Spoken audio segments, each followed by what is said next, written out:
Ateistlər də əxlaq yoxdur deyən, başında beyin əvəzinə peyin gəzdirənlər.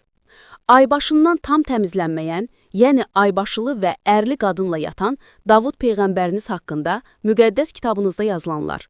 2-ci Şamuel, 11-ci fəsil, Davud və Batşeva. 11-ci bənd.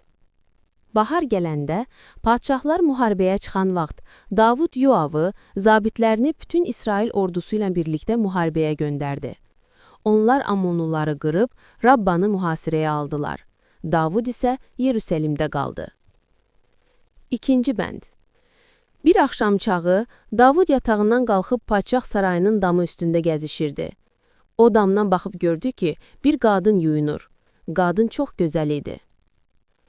3-cü bənd. Davud adam göndərib, bu qadın barəsində xəbər aldı. Biri belə dedi: bu qadın, Hetli Uriyanın arvadı, Elyamın qızı Batşevadır. 4-cü bənd.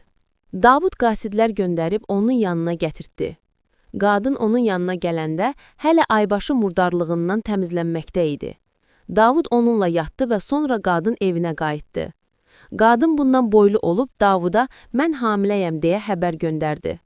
Davud Yoavın yanına adam göndərib dedi: Hetli Uriyanı mənim yanıma göndər. Yoav Uriyanı Davudun yanına göndərdi.